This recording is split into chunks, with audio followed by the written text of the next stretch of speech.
A stranger appeared at the city gates, beautiful and wise. He called himself Annatar, the Lord of Gifts, and his voice held the melody of a long-lost song. To the elven smiths of Ostinedhill, whose light was slowly fading from Middle-earth, he offered a priceless treasure. It was knowledge, the secret to perfecting their craft and preserving their glory for all time. The offer ignited a fire of hope and ambition within the city, a grand alliance forged under the fairest of forms. But this alliance was built upon a foundation of pure malice. By the end of this story, you will understand how the most dangerous lies are wrapped in the most beautiful promises. We will uncover how a single deception corrupted kings and toppled empires, and why the smallest act of courage can shatter even the most perfect evil. I wonder where you are listening from right now, and what the local time is where you are. What do you think makes a perfect lie so convincing? Celebrimbor's hands shaped the rings with a skill not seen since the First Age, a burning ambition to match his grandfather Fëanor's legendary Silmarils, driving every hammer stroke. Under Annatar's patient instruction, the forges of Ostinedhill blazed brighter than ever before. They created 16 rings, each a masterpiece of metal and magic, objects of such subtle power they could bend the very substance of the world to the will of the wearer. They were meant to heal, to preserve, to build. In Celebrimbor's mind, they were the ultimate answer to the slow decay of time, a way to keep the elven realms forever golden. Yet as each ring was completed, a cold dread began to coil in his chest. The designs Annatar provided were flawless. The techniques he taught were revolutionary, but the underlying principles felt alien. There was a hunger woven into the enchantments, a will to dominate that felt entirely at odds with the elves' love for things that grow freely. Celebrimbor buried this doubt. He told himself it was the price of progress, the necessary shadow cast by a great and noble light. But such shadows are never content to remain silent for long. A whisper began to circulate among the less trusting elves, those who watched the fair stranger and remembered older, darker tales. Their quiet questions would soon force the shadow into the open. While Celebrimbor worked in a fever of creation, a cold clarity was dawning elsewhere in the city. The Lady Galadriel watched Annatar, and where others saw generosity, she perceived a profound and unsettling emptiness. His beauty was too perfect, his wisdom too freely given, and his eyes, she noted, never truly held the light of the trees they so often spoke of. She went to Celebrimbor not as an accuser, but as a kinswoman whose lineage stretched back to the dawn of the world. She found him amidst his glowing forges, his hands still warm from the latest ring. "You have done a great thing," she told him, her voice quiet yet firm. But at what cost? This Annatar speaks only of power, of bending the world to our will.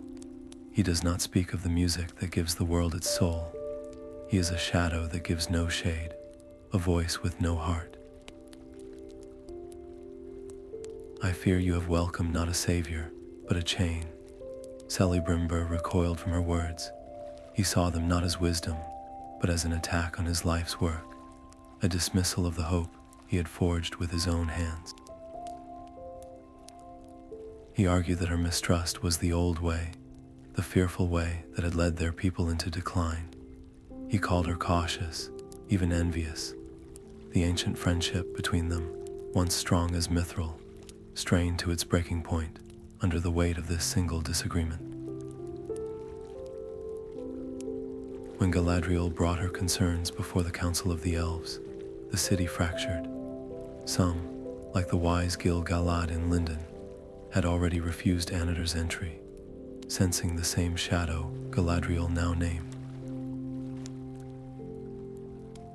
But many others, dazzled by the rings and the promise of a renewed age, sided with Celebrimbor.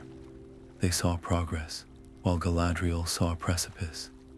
The discord was exactly the opportunity the shadow needed.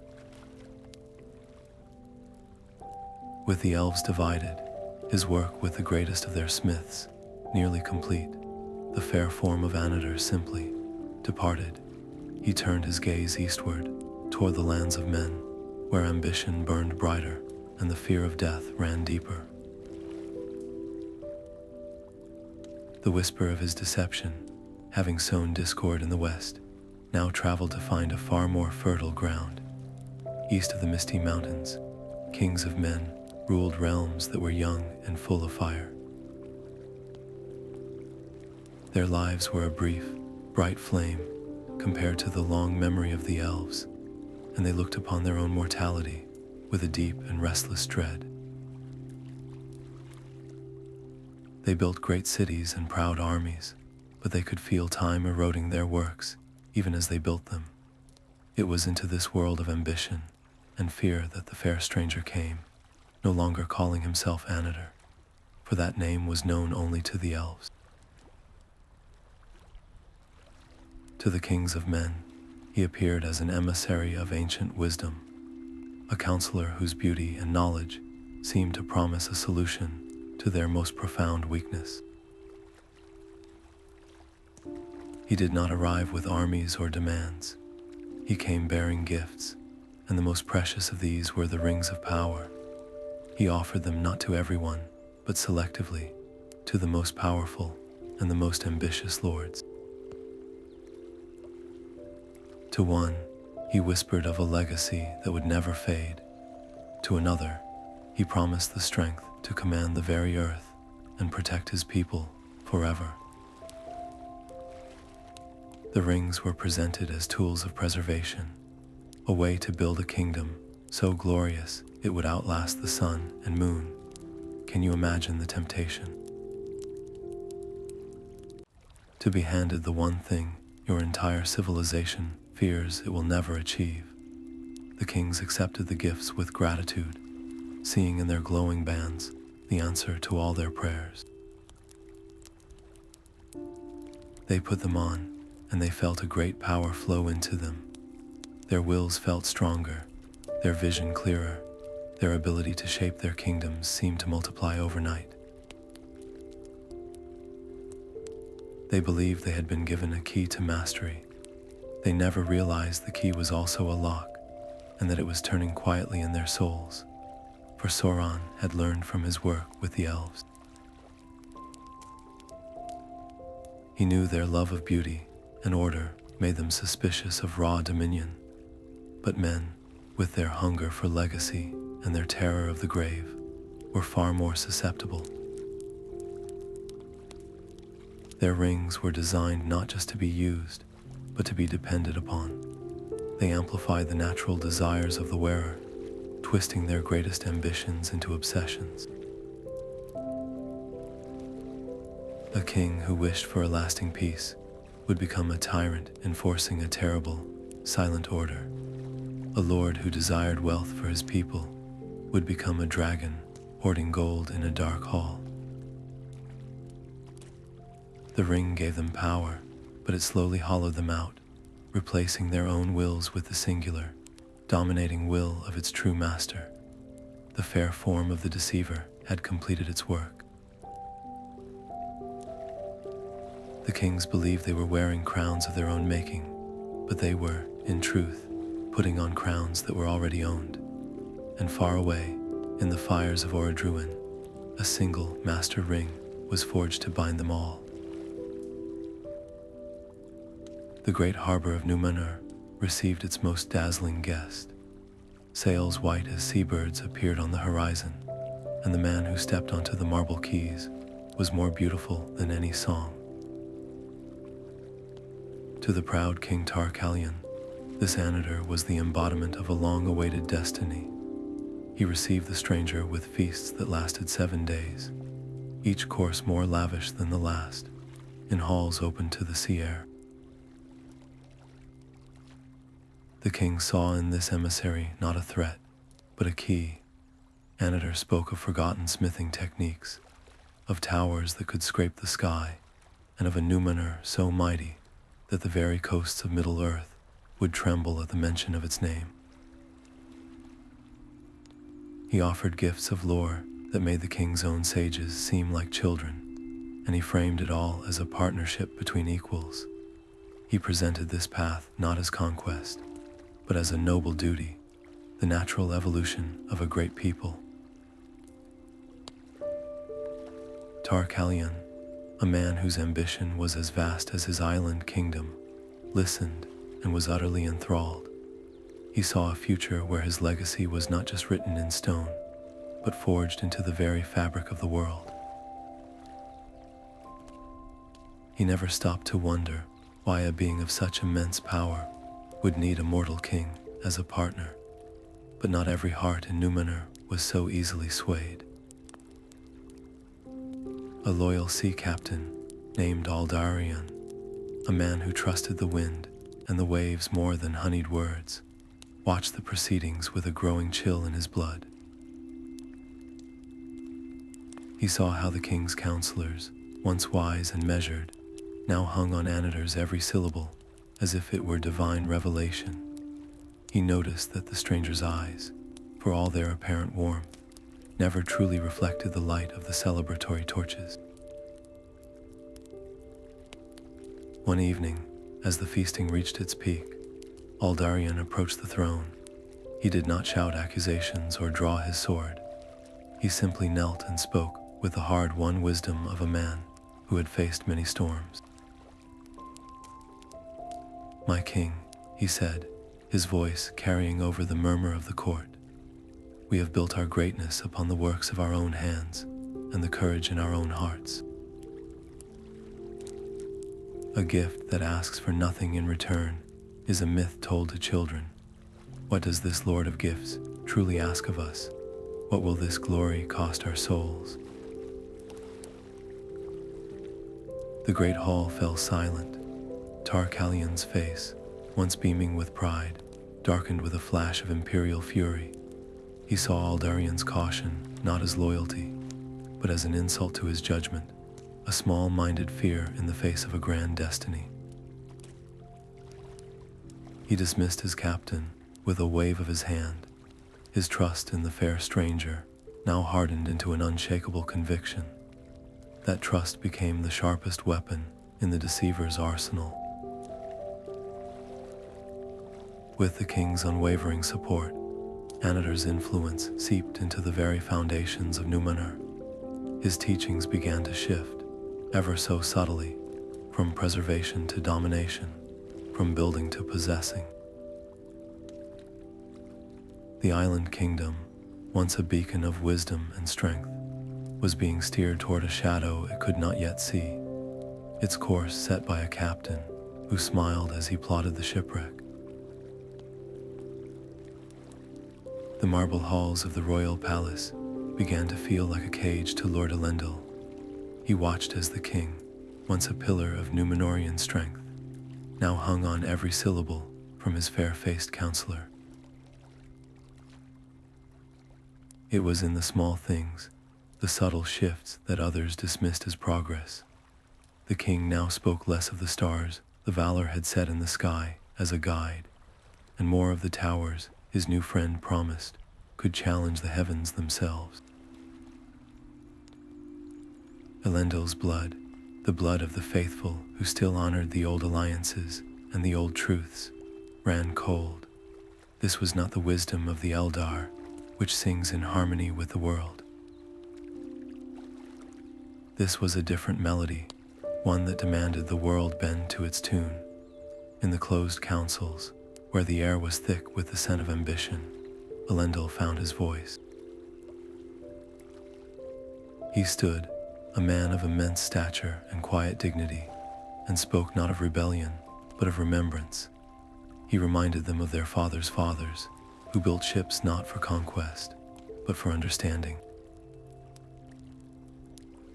He questioned the nature of gifts that seemed to sever their king from his own people's history. What is a gift that asks you to forget who you are? Each word was a stone dropped into a still pond, and the ripples spread through the court. Some of the older lords, whose memories were long, nodded in grim agreement, but the king's new inner circle, their eyes bright with the vision of an undying empire, met Elendil's caution with cold silence. He was no longer just a dissenting voice. He had become a symbol of the past, an obstacle to the glorious future they were being promised. The fair counselor observed this division with a serene smile, but his mind was already at work. If a lord of such stature could not be swayed by promises of earthly power, then a different, more profound temptation would be required. A lure not for his ambition, but for his deepest fears. In the deepest shadows of the palace, a new design began to take shape, a promise meant specifically for the heart of a man who could not be bought with gold or glory. Far from the marble halls of Númenor, in a land where the very air tasted of ash, a different kind of work was underway. Deep within the fiery heart of Mount Doom, a place the Elves called Orodruin, Sauron finally cast aside his beautiful disguise. There was no need for fair forms or honeyed words here, in the forge where his true power resided. Here, he was not a counselor, but a creator of chains. Using the knowledge he had stolen from Celebrimbor, he took up the 16 rings crafted in Eregion, but he did not use them as the Elves had intended. He selected 9 of them, and one by one, he subjected them to a terrible transformation. He placed them in the unquenchable fires of the mountain, and as the golden metal glowed, he poured his own essence into them. This was not the subtle craft of the elven smiths, aimed at preservation and understanding. This was a brutal act of domination, a searing of his own malice and his boundless will to control into the very core of each band. He crafted them with a singular purpose, to find and ensnare the specific weaknesses of mortal men. He understood that their fear of death made them crave a power that could defy time itself. Their ambition to build legacies made them susceptible to promises of unending rule. The 9 rings were not just objects of power. They were fishing hooks, baited with the one thing their future wearers desired most, and barbed with the invisible poison of Sauron's will. With the forging of the 9, the trap was finally, perfectly set. The fair form of Annatar had laid the bait with beautiful promises in the west. The division and pride of the elven smiths had provided the tools. And now, in the fires of the east, the final mechanism clicked into place. These rings were no longer inert metal. They became active hunters, vessels of a dark consciousness that would now begin their silent search across Middle-earth. They would seek out the mightiest kings, the most ambitious sorcerers, the most ruthless chieftains among men. They would find those whose inner hunger for power was so great, it would blind them to the chain attached to the gift. And when a mortal man slipped one of these rings onto his finger, he would feel a surge of power beyond his wildest dreams. He would believe he had become a king among kings. But in that very moment, he would cease to be the master of his own fate. He would become a servant, his will slowly and inexorably bound to the Dark Lord who watched from afar. The stage was set for the rise of the most terrible servants of darkness, figures who would haunt the world for ages to come. The rings seemed to answer a deep and private hunger in each king's heart. For the sorcerer, king of a sun-scorched land. The ring promised knowledge, the secrets of the earth and stars laid bare, so he might command the very elements. A warlord of the mountains saw in its gleam the unbreakable will to forge a single, unassailable empire from the squabbling tribes. Another, a ruler from a line of shipwrights, felt the ring's power as a promise that his name and his city would never be lost to the sea's embrace. In every case, the gift felt intensely personal, a perfect key for a lock each man had carried inside himself his entire life. They did not see the chain because it was woven from the very threads of their own ambition. Each believed he was entering a partnership, a grand alliance with a being of immense power who asked for nothing but friendship in return. They wore their rings with pride, feeling a new strength course through them. Their thoughts grew sharper, their commands were obeyed without question, and their influence expanded across the land. They were building their legacies, just as they had always dreamed. But the legacy was no longer truly theirs. A subtle echo had taken root in their minds, a whisper that began to sound like their own most brilliant thoughts. The king who desired order started to see dissent not as a challenge to be debated, but as a disease to be purged. The ruler who craved longevity began to fear his own mortality with a paranoia that twisted his love for his people into a desperate need to control them utterly. Their kingdoms grew more powerful, yet they felt more isolated, more dependent on the cool metal band that never left their finger. They were becoming the most effective and terrible governors of their own prisons, all while believing they sat upon a throne of their own making. The fairest lies are the ones we are already desperate to believe. The first to fully understand the price of his new power was an Easterling king named Khamûl. He had been a mighty ruler, fierce in defense of his lands, and ambitious to unite the scattered peoples of the East under a single, prosperous banner. His ring felt like the answer to every challenge. It sharpened his mind for strategy and strengthened his arm in battle. He lived for years beyond the natural span of his kin, watching his rivals age and die while he remained in his prime. His kingdom expanded, his warriors became an unstoppable tide, and his word became law from the mountains to the sea. But the ring did not fulfill his ambitions. It replaced them. His desire to unite his people curdled into a need for absolute control. The king who once sought prosperity now saw the very concept of peace as a sign of weakness. His great halls, once filled with lively debate, fell silent, guarded by soldiers whose eyes held no light. His warriors were no longer men fighting for a cause, but extensions of his own simmering wrath, their loyalty enforced by a terror that seeped from the throne itself. His realm became a bastion of shadow, not because he built dark towers, but because he extinguished every spark of joy and freedom within its borders. Khamûl's transformation served as a dark mirror for the other 8 lords.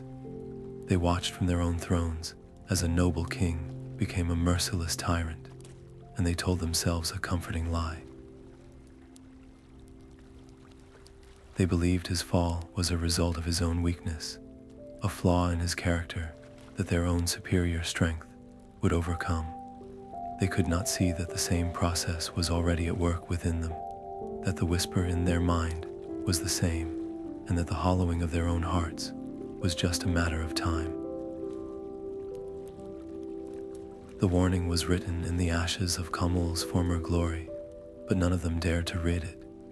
King Adûnaphor's court grew quieter with each passing season. At At first, the ring had felt like a key, unlocking insights into statecraft and architecture that made his coastal colony the envy of the southern lands. But the knowledge his fair counselor offered began to shift, turning from governance to darker, more arcane arts. Adûnaphor spent long nights in his tower, studying texts that spoke of binding wills and commanding the spirits of earth and stone. He no longer ruled for his people's prosperity, but for his own exaltation. Can you see how a good intention, twisted just a few degrees, can lead a kingdom into shadow? His edicts were no longer about building schools or granaries.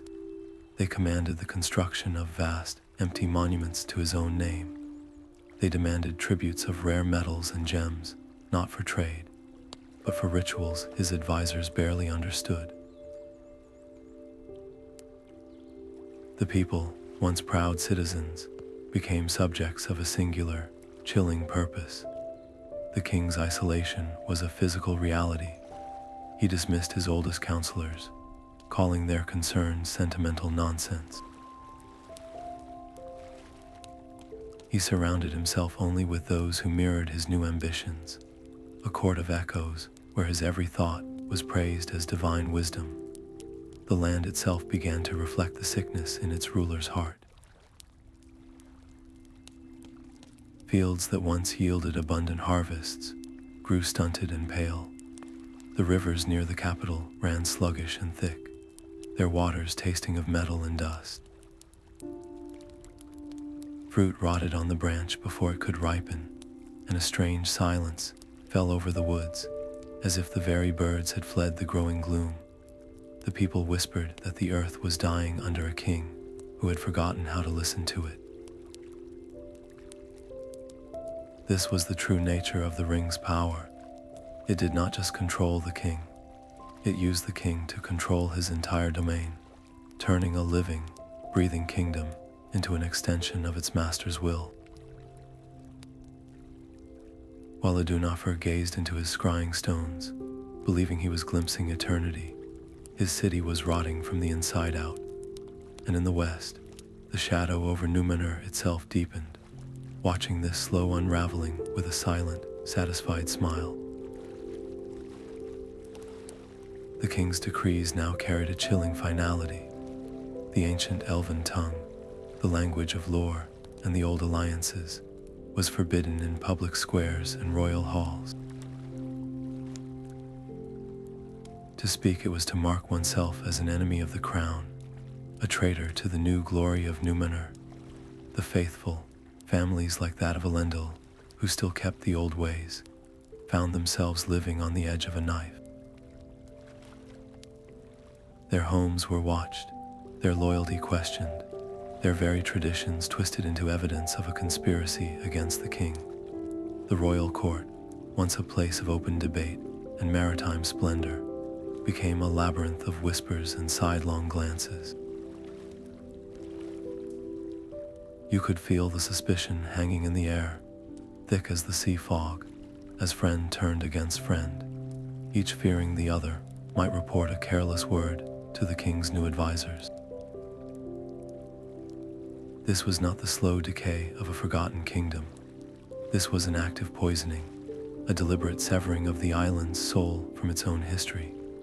With every law that erased the memory of the Eldar, the people of Númenor were steered further from the light that had guided their ancestors.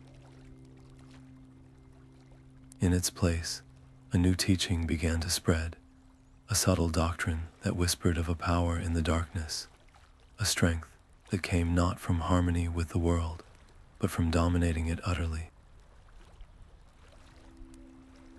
The island's destiny, once written in the stars, was being rewritten in the shadow of a single, beautiful lie. The faithful could only watch in horror as the very foundations of their civilization were methodically undone. To stand by was to witness the end of everything they held dear.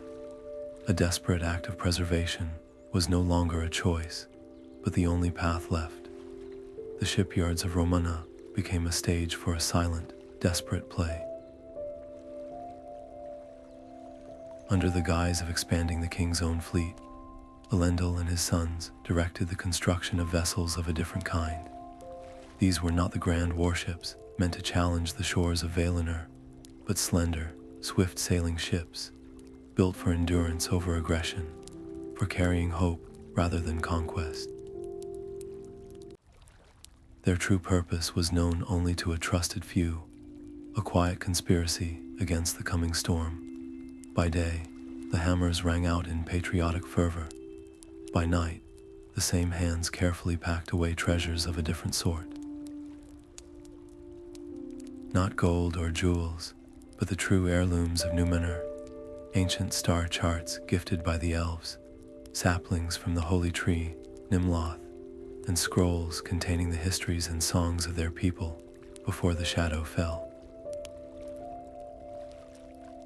Each item saved was a seed, a promise that their civilization would not be entirely lost to the darkness. The risk was unimaginable. The king's spies were everywhere, their loyalty bought with promises of power, their eyes sharp for any sign of dissent. A single misplaced word, a single trusted friend who proved false, would mean the end of everything. The faithful lived with a constant, low hum of fear, a price they paid to keep a single, fragile flame alive. They were not building an armada, they were building an ark, and the floodwaters of the king's wrath were rising faster than any of them dared to admit. A new structure began to claw at the sky of Armanelos. This was no graceful tower reaching for the stars, but a monstrous temple built of black stone, its design a deliberate mockery of all that was sacred. At Sauron's whispered counsel, King Tar-Calion had commanded its construction, a monument to a new and terrible devotion. Its altars were not dedicated to Eru, the one who had fashioned the world, but to his ancient enemy, Melkor, the bringer of discord and ruin. The very act of building it was a declaration of war against the foundations of their own civilization. The people labored under a strange compulsion, their hearts heavy as they hauled the dark blocks into place, feeling the island's ancient light dim with every stone they set. The temple's shadow did not merely fall upon the city, it seemed to drink the sunlight from the air. Inside, the air grew thick with the smoke of unfamiliar fires and the chilling cadence of blasphemous hymns. The fair counselor, now the high priest of this new cult, stood at the king's side, his beautiful face serene as he orchestrated a terrible descent. The rites began with offerings of gold and precious things, but they soon demanded a more dreadful price. The whispers started, suggesting that only the ultimate sacrifice, the spilling of human life, held the power to grant the king the immortality he so desperately craved. Can you imagine the slow, chilling progression?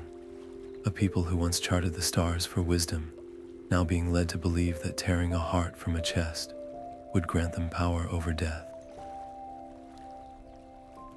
The first victims were prisoners of war, then political dissidents, and finally, any who dared to whisper the old prayers to the One.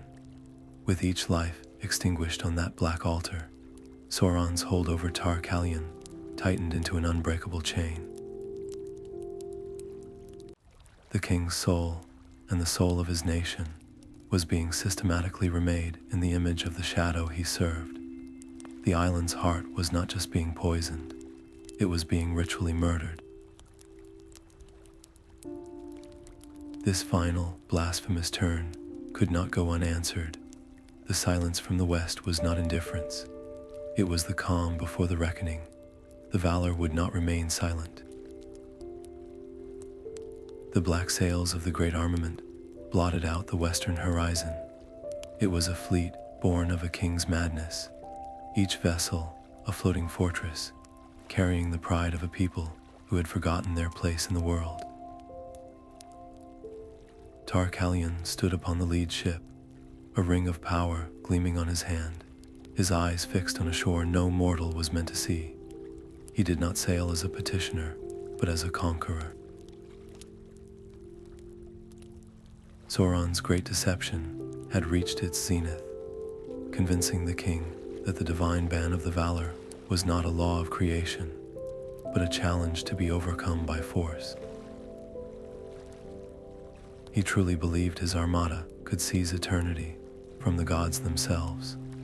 What does it feel like to command the waves to part for you, only to watch the ocean begin to swallow your ships instead? As the fleet pressed into the enchanted seas, the very nature of the world began to shift. The air grew heavy and silent, the winds died to an unnatural calm, and a profound dread settled over the crews. The sea, which had always been their road and their companion, now felt like a lid closing over a tomb. They were not sailing toward a paradise. They were sailing into a threshold never meant to be crossed. Far behind them, on the dark quays of Númenor, Sauron's fair form watched their departure with a smile of pure triumph. His revenge was complete. He had not merely corrupted a king. He had orchestrated the suicide of an entire civilization, guiding them to break the one law that guaranteed their destruction. The world did not just hold its breath. It waited for the hammer to fall. The sky above the king's fleet tore open. It was not a storm of wind and rain, but a rending of reality itself. The sea, which had been unnaturally still, began to move in ways no ship could withstand, the water pulling back from the hulls not like a tide, but like a great breath being drawn before a shout. The Valar, the guardians of the world, did not raise their hands in battle. They laid down their guardianship entirely, calling upon the one who had sung the world into being. Ilúvatar intervened. The flat world was broken. The seas roared in, not as waves, but as moving mountains of water, crashing over the proud prows of the Númenorian armada as if they were toys. The very floor of the ocean was wrenched upward, and the fair land of Númenor, the island kingdom in all its marble glory and newfound darkness, was swallowed whole. Its mountains became its tomb, its great cities silenced forever beneath a churning, gray sea. The king and all his pride were erased from the world in a single, cataclysmic moment. In that same instant of divine wrath, the beautiful form of Sauron was unmade. The body he had crafted to deceive kings and elves could not withstand the direct intervention of its creator. It was burned away, not by fire, but by a purer light, leaving only a terrible, shapeless spirit of malice. Stripped of his greatest weapon, his fair disguise, that spirit fled in terror from the ruin of the West, back across the abyss to the familiar shadows of Middle-earth. His ultimate physical victory, the destruction of his most powerful rival, had been achieved, but at a cost he never anticipated. He had won the battle and lost the war in the same breath. The world was now bent, the undying lands removed forever from the circles of the world, and the age of miracles was closing. His greatest deception had ended in a ruin so total it reshaped the planet. Yet his war was not over. He was diminished, but he was not destroyed. A spirit of pure hate now streamed eastward, seeking the one thing he had forged that could still grant him mastery over the earth, a single, terrible ring that held the power to bind all others. The gray waves that had swallowed a kingdom spared only 9 ships. These were the vessels Elendil had built in secret, their sails now filled with a wind that felt like mercy, driving them away from the churning abyss where their home had been. They carried the last of the faithful, their hearts heavy with a grief beyond words, their holds filled not with treasure, but with relics of a lost world. Among the most precious was a single fruit, rescued by Isildur at great personal risk from the dying white tree of Númenor, a last living echo of that lost light. They were exiles, cast upon the shores of Middle-earth like driftwood from a sunken continent. Their first act on that foreign strand was not one of conquest, but of remembrance. They knelt upon the sand and gave thanks for their deliverance, their voices a quiet counterpoint to the roaring sea that had been their executioner and their savior. They were the last flicker of an extinguished candle, determined to light a new flame. From this desperate beginning, they forged two kingdoms from the wilderness. In the north, Elendil established Arnor, its borders guarded by ancient forests, and its capital at Annúminas, a city of learning and memory. Far to the south, his sons Isildur and Anarion built the twin cities of Minas Anor and Minas Ithil, the Tower of the Sun and the Tower of the Moon, founding the realm of Gondor as a mighty bulwark against the shadows of the east. In Gondor's citadel, Isildur planted the seed he had saved. It sprouted into a new white tree, a living memorial to Númenor and a silent promise that the line of kings would endure. For a time, it seemed a new age of hope had dawned, but their enemy had not drowned in the cataclysm. A spirit of pure hatred had also reached the shores of Middle-earth, and it was already gathering its strength in the dark land of Mordor. The war they thought had ended with the downfall was only just beginning. The shadow that fled the ruin of the West coalesced once more in the land of Mordor. Sauron, his spirit returned to its ancient stronghold, took up the One Ring from its hiding place, and slid it onto his finger. The age of whispers and beautiful lies was over. He no longer needed the fair form of Annatar, for the kingdoms of men were now weak and divided, and his own power had grown vast and terrible. He declared himself the Dark Lord of Middle-earth, and from the Dark Tower of Barad-dûr, his will went out as a palpable wave of fear. The great gates of the Black Land swung open, and armies that had been bred in the shadows for centuries poured forth. Orcs by the thousands, monstrous trolls, and creatures of foul legend marched under his banner, a tide of hatred aimed squarely at the fledgling realms of Arnor and Gondor.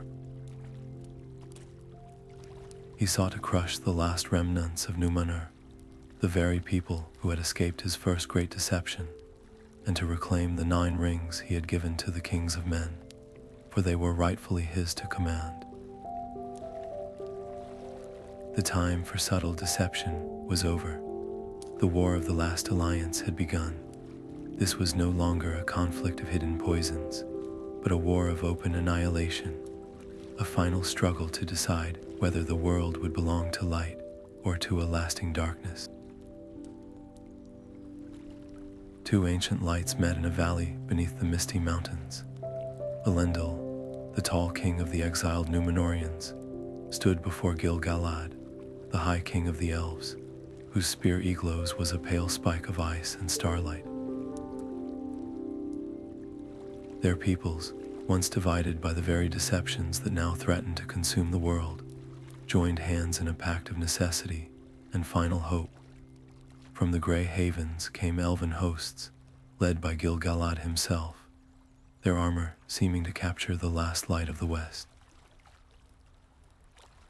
From Rivendell marched more of the Eldar, under the command of Elrond, Elendil's own herald, a living bridge between the 2 kindreds, and beside them stood the Dunedain of Arnor and Gondor, men of the West, hardened by loss and driven by the memory of a drowned homeland. This was the last alliance of elves and men, It was not born of a simple desire for victory, but from the grim understanding that there could be no future, no green leaf or free city, if Sauron were allowed to triumph. Every soldier, whether elf or man, carried the weight of that knowledge. They marched not as conquerors, but as gardeners going to uproot a poison that threatened the entire world. Their banners, the silver stars of the Eldar and the white tree of Gondor, fluttered not as symbols of dominion, but as promises of a dawn they might not live to see. The long road led them ever eastward, toward the ash-choked skies of Mordor and the fiery eye of their enemy. Sauron had spent centuries weaving his web of lies, but he had never calculated on this one simple truth, that the deepest wounds can sometimes forge the strongest bonds. The Alliance reached the grim plateau of Gorgoroth, a vast, broken land where the very air was bitter with the taste of slag and despair. Before them, the dark tower of Barad-dûr stood like a black fang against a blood-red sky, its foundations reinforced by the power of the One Ring. For 7 years, the hosts of the Alliance laid siege to the fortress. It was a war of attrition, fought in a land that hated life itself. Orc armies sallied forth in endless waves from the mountain passes. The ground was barren, offering no sustenance, and the sun was a dim, orange eye, watching through a perpetual haze of smoke and dust. Elven bows sang until their quivers were empty, and the shields of Gondor were splintered into kindling. The cost was unimaginable. Many of the fair elves who had crossed the sea from Valinor in ages past now met their end in that blighted place, their light extinguished forever. The tall men of Númenor, the last of their great race, fell beside them, their blood soaking into the ash. Yet with every assault repelled, the noose tightened. The siege works crept closer to the Black Gate, and the sounds of industry from within the dark tower grew more frantic. Sauron, realizing that even his immense armies could not break the resolve of this union, took matters into his own hands. The great gate of Barad-dûr, forged of black iron and dark sorcery, finally burst open. From that doorway of shadow, the Dark Lord himself emerged. He was no longer the beautiful Annatar, but a figure of terror, clad in impenetrable black armor, a being of immense stature and palpable malice. In his hand, he wielded a great mace, and the power of the One Ring made him a living weapon of ruin. The very earth trembled with his steps. He did not call for his armies. He walked out alone to break the siege himself, to shatter the Alliance with his own hands and demonstrate the futility of their hope. The final battle for the fate of Middle-earth would not be decided by armies, but by the courage of 2 kings standing against the night. The 7th year of the siege felt like a slow death. The air was a permanent poison of ash and despair, and the once proud banners of the Alliance hung tattered and gray. Every dawn brought not hope, but the grim tally of the previous night's losses. The names of elven lords and Dunedain captains whispered around dying campfires. The Alliance itself, forged in such high hope, was fraying under the relentless pressure. Supplies were dwindling, and the whispered doubts began to circulate. How could any force, even one of elves and men united, breach walls that seemed to drink the very sunlight? Behind those impenetrable ramparts, the Dark Lord's power felt utterly unassailable, a constant mocking presence that sapped their strength and their spirit. In the command tent, the leaders faced a terrible choice. They could not sustain the siege for another year.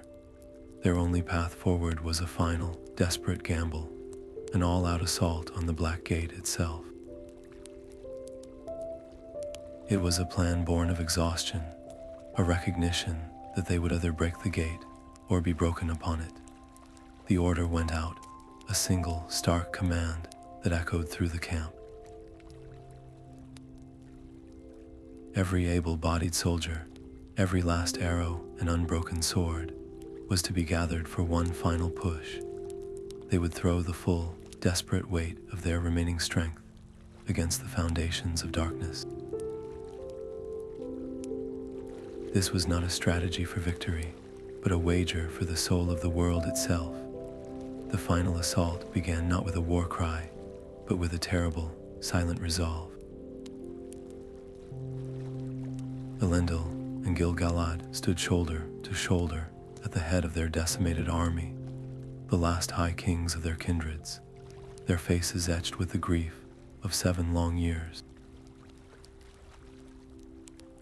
They knew this was the end of one age or the other. As one, they charged the Black Gate, a wave of desperate light crashing against a shore of absolute darkness. And from the gates of Barad-dûr, the Dark Lord himself came forth to meet them. Sauron, in his full wrath, was a terror beyond any battlefield they had known. His form, clad in black armor that seemed to drink the very light from the air, towered over them. In his hand he wielded a great mace, and with each swing, the earth shattered and men were broken like dry twigs. The one ring on his finger blazed with a malevolent fire, making him a fortress and a weapon all in one. Elendil, the tall king of men, fought with the strength of a dying people, his sword Narsil a flash of silver against the gloom. Gil-galad, the elven king, was a darting flame, his spear eglows seeking any chink in the dark armor. They fought not to win, for they knew no single blade could end him, but to create an opening, to hold his attention for one crucial moment. The cost was everything. Sauron's mace fell upon Elendil, and the king of men fell, his body broken, and his mighty sword shattered beneath him. In the same instant, the Dark Lord seized Gil-galad in his burning grasp, and the Elven King was consumed in a fire that left only scorched armor. Both high kings lay dead at the foot of the Dark Tower, their sacrifice a final, terrible price. But in their dying, they had given the world its one chance. As Sauron stood over their bodies, his triumph seeming absolute, a lone figure rushed forward.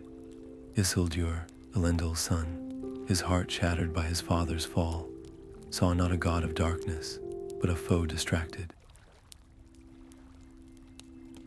The hilt shard of Narsil, the broken sword of the king, was still in his hand. He did not strike at the impenetrable armor. With a desperate, grieving slash, he cut the finger from Sauron's hand. The One Ring, the source of the Dark Lord's power, tumbled away, a simple circle of gold on the blood-soaked ground. A silence more profound than any sound fell over the battlefield. Then, a shockwave of pure force erupted from Sauron, a scream of rage and loss that was not a sound but a tearing of the world itself. His physical form, bound together by the ring's power, unraveled into nothing. His spirit, a cloud of impotent malice, fled into the shadows, broken and scattered. The war was over. The armies of Mordor, their will severed, scattered like dust in the wind. The survivors, weary beyond comprehension, looked upon a world suddenly, impossibly free. But as Isildur stood there, breathing the ash-filled air of victory, his eyes fell upon the ring. It lay gleaming amid the ruin, a prize beyond any other. The advisors around him, including the elf Lord Elrond, urged him to destroy it, to cast it into the fires of Mount Doom, from whence it came and end its threat forever. But Isildur looked at the ring, and he saw not a weapon of the enemy, but a weregild, a payment for the blood of his father and his brother. He saw the symbol of his people's ultimate victory, a token of the kingly power that was now his to wield. The war seemed won, but a fatal choice now rested in the palm of his hand. The ring felt strangely warm against his palm, a small, heavy circle of gold that seemed to pulse with a life of its own. Elrond's words, urging him to cast it into the fires of Orodruin, were a clear and logical command, a final stroke to end the war forever. But logic is a frail thing in the face of such a prize. The ring did not speak to him in a dark voice. It whispered in a voice that sounded exactly like his own, a voice of grief and righteous claim. It showed him the broken body of his father, Elendil, and the scorched armor of Gil-galad. It reminded him of the blood price, the ancient custom of weregild, where a slayer must pay compensation to the family of the slain. This, the ring whispered, was Sauron's payment. It was not a weapon to be destroyed, but a treasure to be claimed, the ultimate symbol of his victory and his right to rule. How could he destroy the very thing that had cost his father his life? To throw it away would be to render that sacrifice meaningless. His fingers closed around it. He took the ring as his own. In that single, fateful decision, the shadow of Sauron's original deception stretched across the ages. The fair promises made to the kings of men had all led to this moment, where a good and noble man, a hero of the war, could be made to see a chain as a crown. The Dark Lord's physical form was unmade, his fortress broken, but his greatest creation, this engine of deceit, survived. The spirit of Sauron, though broken and scattered, was not annihilated.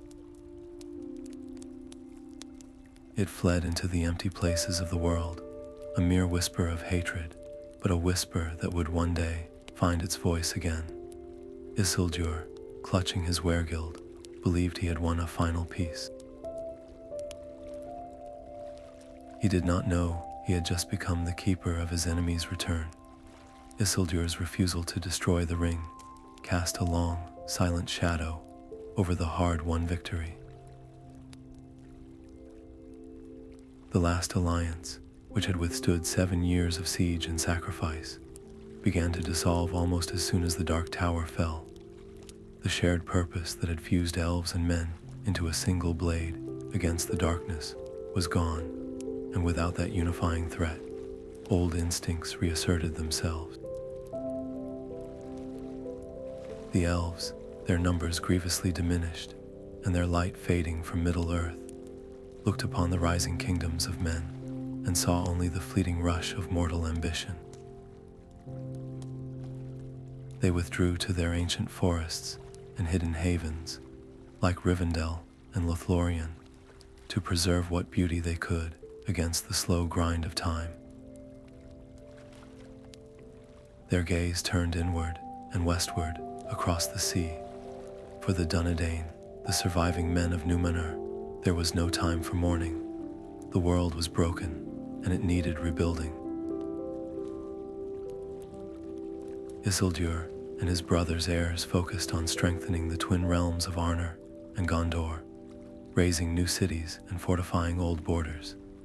They were guardians, yes, but they were also kings of their own people, consumed by the immediate needs of their subjects and the political rivalries that soon sprouted between the northern and southern kingdoms.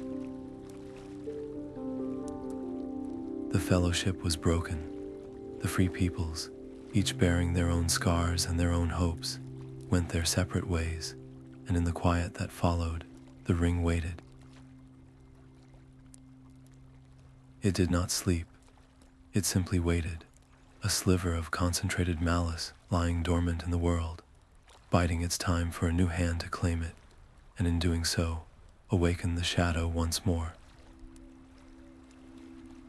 The ring felt heavy in its new leather pouch, a secret weight against Isildur's side, As he traveled north, he was returning to his kingdom, to a throne he had earned with blood and loss, and he carried with him the ultimate symbol of his victory. The company of soldiers and knights moved with the weary pride of veterans, their thoughts turning to home and peace. They followed the great river Anduin, its waters a gray mirror to the autumn sky. But the ring was not a passive trophy. It had a will of its own, a consciousness that reached out from its hiding place, broadcasting a faint signal of power into the world, a lure for the darkness that still lingered.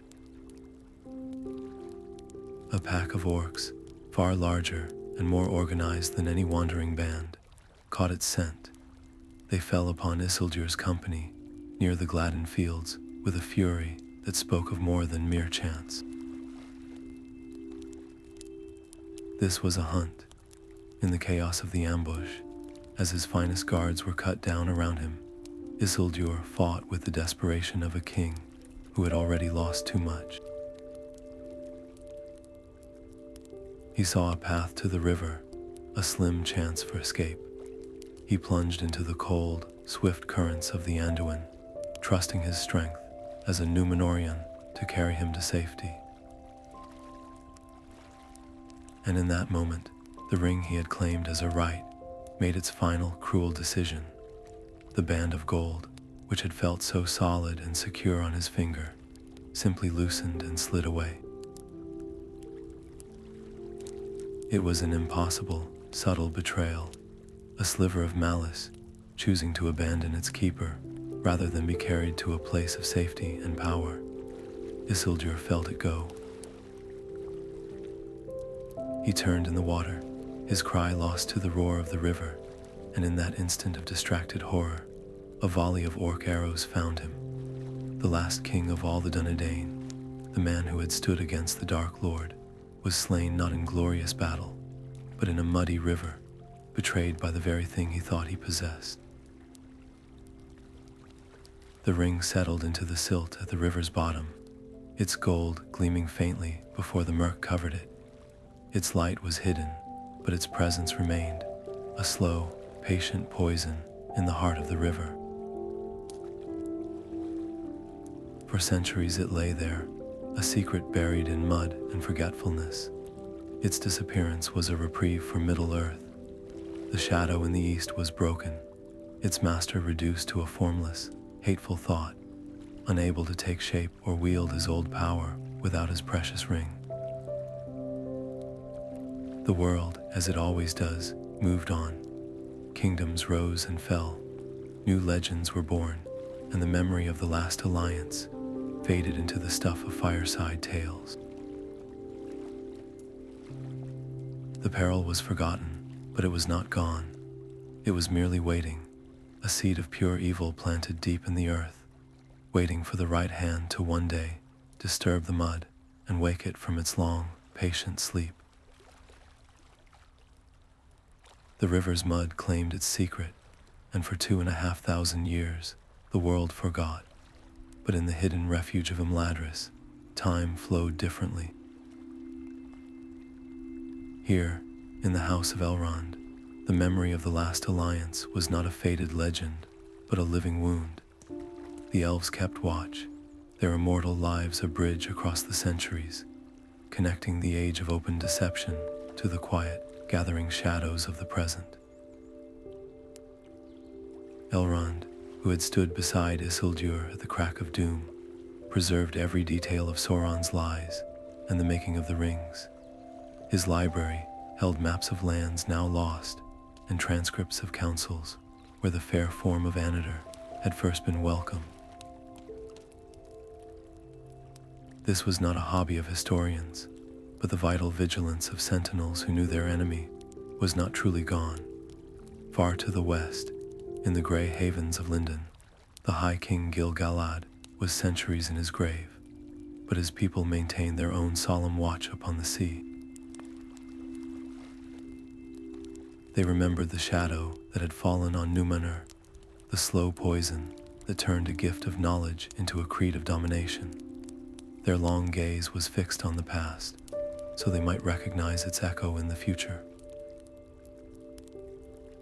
And in the golden wood of Lothlorien, the Lady Galadriel looked into her mirror.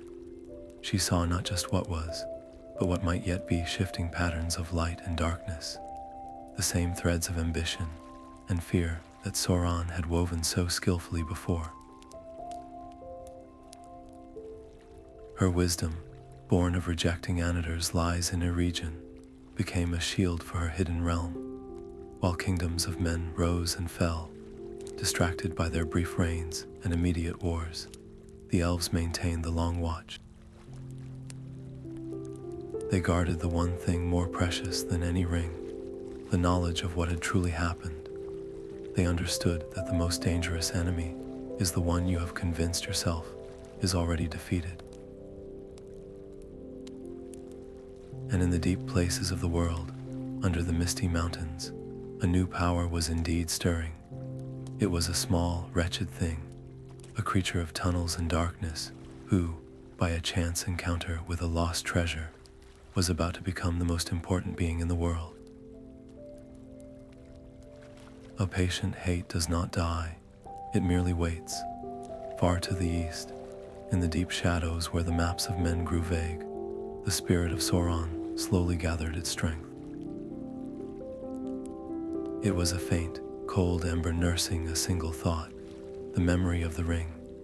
It could not yet take a form of power, but it could wear a new disguise, one suited to a world that believed him vanquished. He settled in the southern reaches of the great forest of green wood, the Great, occupying the abandoned fortress of Dol Guldur, the hill of dark sorcery. To the few who dared speak of the new power dwelling there, he was known only as the Necromancer, a title that whispered of forgotten evils and dealings with the dead. This was his new fair form, not one of beauty, but of mystery and dread, a shadow that asked no permission to grow. The forest itself began to sicken under his invisible touch. The air in the southern reaches grew heavy and still. The once friendly paths became tangled and confusing, as if the very trees were conspiring to lead travelers astray. A cobweb of palpable fear settled over the woods, and the great green canopy, once dappled with sunlight, became a perpetual twilight. The creatures that had long lived there, the birds and the gentle beasts, fell silent or fled north. In their place came things that shunned the light, giant spiders that spun their glistening webs between the branches, and fell voices echoed in the deep night. Green wood the Great was no more, and in its place, the forest of Mirkwood earned its grim new name. The shadow was not yet marching to war. It was seeping into the foundations of the world, testing the boundaries of the free peoples with a slow, insidious poison. In his dark tower, the necromancer watched and waited, his methods once again subtle, his true name and purpose a carefully guarded secret, as he rallied the scattered evils of Middle-earth to a single, silent banner. This creeping threat did not go entirely unnoticed. In the elven halls of Thranduil, deep within the northern reaches of the now tangled wood, the elven king grew wary, his borders sealed and his guards doubled. Further west, the wisest minds of the age felt a chill they had not known for centuries. The White Council, a gathering of the greatest powers, including Elrond, Galadriel, and the wizard Saruman the White, began to debate the nature of the shadow in Dol Guldur. Some, like the Lady of the Golden Wood, perceived the familiar, hateful pattern from ages past, but others counseled patience or dismissed the necromancer as a lesser spirit, a mere servant of the long-fallen Dark Lord. The shadow grew because the free peoples, once united, were now divided in their council, and the most dangerous poison is the one you do not believe is deadly enough to act upon. The shadow in Dol Guldur demanded an answer. From the grey havens and the golden woods, from the hidden valley of Rivendell, the wisest of the age gathered. This was the White Council, a union of elven lords and the Order of Wizards, forged to meet the creeping darkness with a single, unified will. At its head stood Saruman the White, the eldest and most learned of their order. His voice was deep with the knowledge of ages, and his robes were the color of pure light. He seemed the very embodiment of wisdom and strength, a pillar against which any shadow would break. The council debated the nature of the necromancer in the Dark Tower. The Lady Galadriel perceived a familiar, chilling pattern in the way the forest sickened, and the air grew heavy with dread. She urged swift and decisive action to root out this evil before it could put down deeper roots, but the head of the council counseled patience. Saruman spoke with immense authority, weaving arguments that sounded like the pinnacle of reason. He dismissed the necromancer as a lesser spirit, a mere wraith drawn to a place of old power. He argued that their true strength should be conserved, that to move openly against this phantom would be to reveal their own hand for no gain. His words carried the day, and the council chose to watch and wait. What they could not know was that the greatest threat was not in the dark forest, but seated at their own table. Saruman's counsel was a poison, and its source was a secret lust. For years, he had studied the lore of the Rings of Power, and in his deep research, a hunger had been kindled. He had come to believe that the One Ring, lost for millennia, could not be destroyed, and that it would one day reveal itself. He desired it. He coveted it not to destroy it, but to wield it, to order the world according to his own grand design, and surpass the stature of even the elven lords.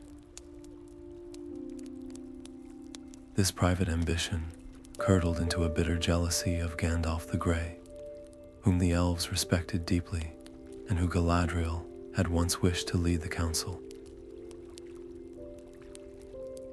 Saruman feared that Gandalf, with his unassuming ways and his friendship with the humble folk of Middle-earth, might somehow find the ring before he did. So he used his position not to confront the enemy, but to delay any action that might force the ring into the open before he was ready to claim it. His pride, his belief in his own superior right to power, made him repeat the very errors of the kings of men he had studied. He saw himself as a master, but he was already becoming a pawn, steering the forces of light into an action, while the enemy gained the most precious resource of all, time. A small boat drifted on the sun-dappled water of the great river. Deagol, a hobbit of the river folk, leaned over the side, his hand trailing in the cool current. His fingers, by purest chance, closed around something smooth and cool and perfectly round, nestled in the weed-strewn silt. He pulled it up, and there it lay in his palm, a simple band of gold that seemed to drink the sunlight and give back a deeper, heavier glow. It was beautiful. In that single, quiet moment, the world's long reprieve ended. His kinsman Smeagol, who had been with him in the boat, saw the ring and felt a hunger awaken in his heart that he had never known. It was not a desire for treasure, but a raw, possessive need, as if the ring were a part of him that had been missing his entire life. "Give us that, Deagol," he rasped, his voice already changing. "For my birthday, I wants it," but the ring had already planted its own desire in Deagol. He refused, clutching the gold close. The refusal was all the poison needed. Smeagol's friendly face contorted into a mask of pure, simple greed. He lunged, his hands closing around his friend's throat, and he did not let go until the life had fled from Dagol's body, and the ring was his.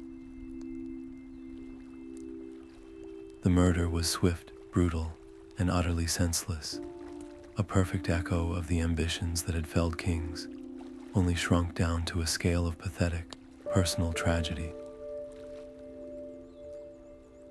The ring had found its first new bearer in over 2,000 years, and its influence was immediate and absolute.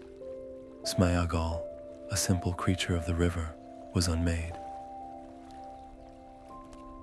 The ring twisted his body and soul, stretching his years into centuries of misery, driving him from the sunlit world into the deep, cold caverns beneath the misty mountains. He became Gollum, a creature of darkness who spoke to his precious in a cracked whisper, his love and hate for it the only things that kept his shriveled spirit alive. He was the ring's first victim in this new age, a living prison for its malice, and a chilling preview of the fate that awaited any who would try to claim it. All the while, the ring was not idle. It had tasted blood again, and its silent call went out across the leagues, a faint but persistent signal to the dark power gathering strength in Dol Guldur. The long sleep was over, the ring was awake, and it was beginning its long, patient journey back to its master. Deep in the goblin tunnels, a lost and frightened hobbit named Bilbo Baggins scrambled through the darkness, his hand flailing against the cold stone. His fingers did not find rock, but closed instead around a small, cool circle of metal that lay on the floor of an underground lake. He had no idea what it was, but he slipped it into his pocket, almost without thinking, a simple act of chance that would one day shape the fate of the world. It was the ring, waiting patiently in the dark for a new bearer. When Bilbo later stumbled upon the wretched creature Gollum, he discovered the ring's strange power, the ability to turn its wearer invisible. He used this gift to evade Gollum's murderous intent and escape the mountains, becoming the first person in its long history to willingly give up a chance to kill its previous owner. In a moment of profound and unexpected pity, Bilbo chose not to stab the miserable creature in the dark. He leaped over him and fled to the sunlight, the ring in his pocket, and a bond of mercy now irrevocably tying his fate to Gollum's. This single act of compassion, from the most unlikely of heroes, would echo through the ages, for in sparing the life of the one who was utterly consumed by the ring, Bilbo unknowingly ensured that a guide would remain, a twisted thread of fate that would one day lead another hobbit to the very heart of the darkness. The ring had found a gentle master, a heart resistant to its dominant will, and in doing so, its journey toward destruction quietly began. The shadow in Dol Guldur, sensing the artifact stir from its long slumber, slowly turned its malevolent gaze toward a quiet, green land it had never before considered, a place of peace and simple comforts known as the Shire. Gandalf the Grey returned to the Shire with a dread he had not known for centuries. In the quiet comfort of Bag End, he placed Bilbo's simple gold ring into the heart of the fireplace. When he retrieved it with the tongs, the metal was cool, and fiery letters now blazed upon its surface, spelling out a verse of power in the black speech of Mordor. One ring to rule them all, one ring to find them, one ring to bring them all, and in the darkness bind them. The truth was a cold stone in his heart. Bilbo's heirloom was the Master Ring, the very heart of Sauron's power, and its survival meant its master was also returning. The Dark Lord was no longer a nameless necromancer. He had declared himself in Mordor, and the Eye of Barad-dûr was turning, searching for its lost treasure. The long peace was over. The shadow that had deceived kings and toppled empires was reaching for its greatest weapon, and it was sitting in a hobbit hole. The fate of Middle-earth now fell to a new generation, to Bilbo's nephew, Frodo. The ring could not stay hidden. It could not be used. Its very existence was a poison that would inevitably draw the Nine, the ringwraiths who were once proud kings, to the Shire's green borders.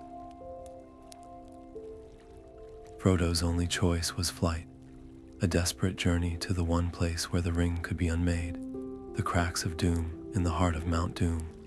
This was not a quest for glory, but a race against an ancient evil, a final chance for redemption that echoed all the way back to Isildur's fatal choice. The old deceptions, the fair forms and whispered promises, would finally be answered not by armies, but by the resilience of the smallest folk. The air in the cracks of doom was thick with ash and the cloying sweetness of absolute power. Frodo Baggins stood at the edge of the fiery chasm, the one ring a burning weight in his hand. He had carried it across leagues, through despair and darkness, to this one place where it could be undone. But as he looked into the fire, the journey, the sacrifices, the very memory of the Shire, all faded into a distant murmur. The ring was no longer an object he carried. It was a voice that had become his own. "I do not choose to do this," he said, his words ringing in the sulphurous air. "The ring is mine." He turned from the precipice, no longer a hobbit on a quest, but a king in his mind, ready to claim his dark throne. In that final, terrible moment, it seemed Sauron's ancient deception had claimed its last and most tragic victim. But the ring's corruption had a long, entangled history, and another thread of its story was scrambling up the rocks behind him. Gollum, a creature of pure, desperate want, lunged one last time for his precious. His teeth, not a sword or a spell, performed the act of ultimate vengeance. He bit the ring from Frodo's finger, and in his mad, triumphant dance, he teetered on the edge. With a shriek that was both joy and terror, he fell, clutching his prize, into the heart of Mount Doom. The gold melted, the spell broke, and a wave of silent force rippled out across the world. Far away, the dark tower of Barad-dûr crumbled into dust, and a scream of impotent rage faded into nothing. The shadow that had walked in fair form, that had whispered to kings and corrupted their legacies, was unmade. The kings of men, who had accepted rings of power in their pride and fear, were finally, truly avenged. Not by an army or a mighty hero, but by the two most unlikely creatures in Middle-earth, a gentle hobbit and the wretched soul whose murder had begun this final chapter. Their intertwined fates, a mix of pity and obsession, had accomplished what all the armies of the last alliance could not. The long war was over. The age of the ring was ended, and for the first time in millennia, the world could draw a breath free from the shadow of that single, beautiful lie. The throne of Gondor was no longer a seat of fear or fading memory. When Aragorn, son of Arathorn, was crowned King Elessar, the ceremony was more than a political event.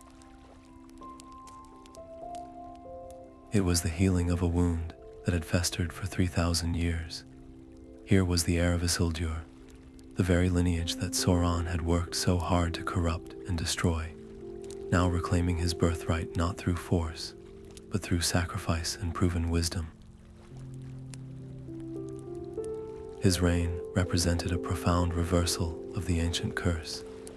Where the ringwraiths were kings who became slaves, Aragorn was a ranger who became a true king.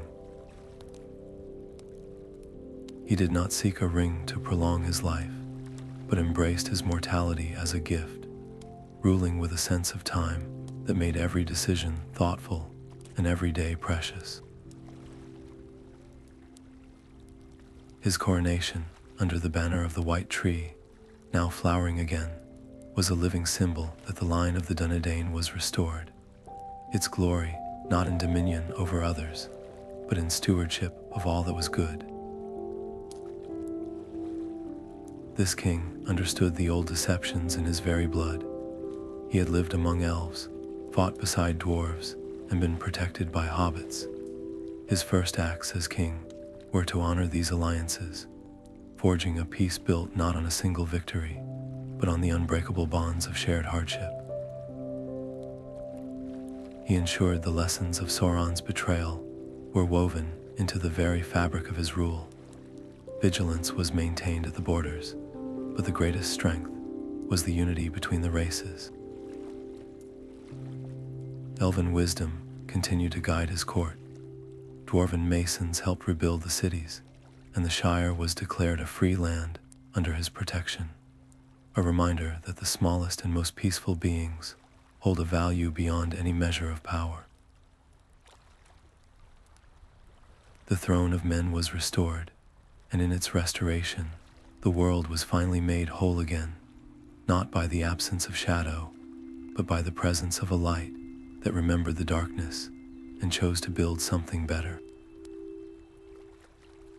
The story of Sauron's long deception leaves us with a chilling and timeless warning.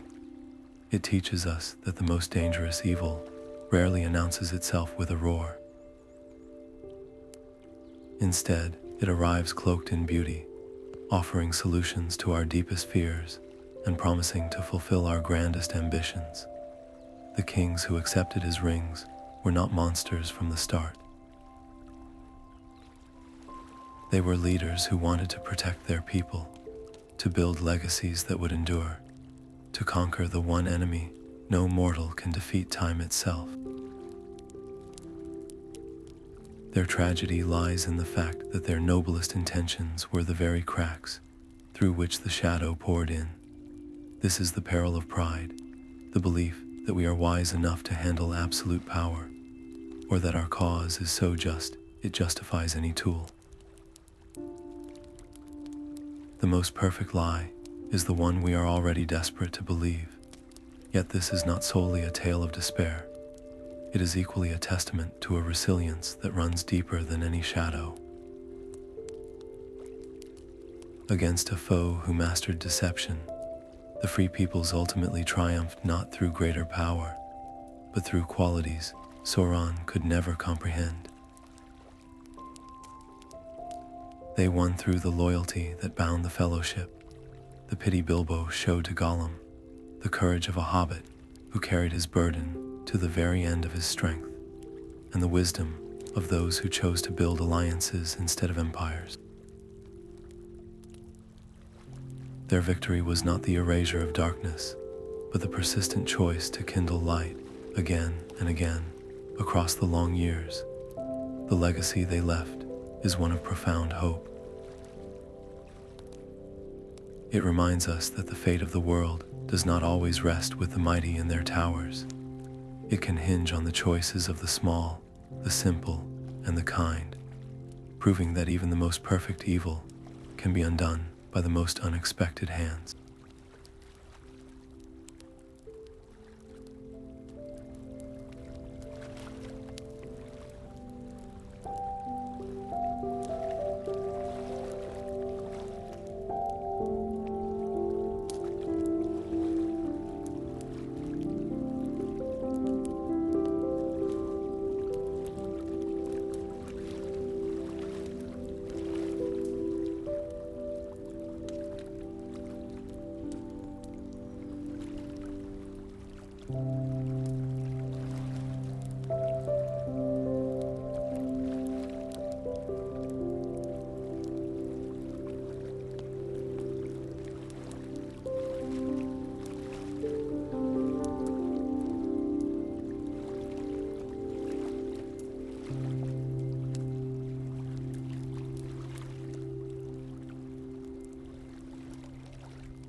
you.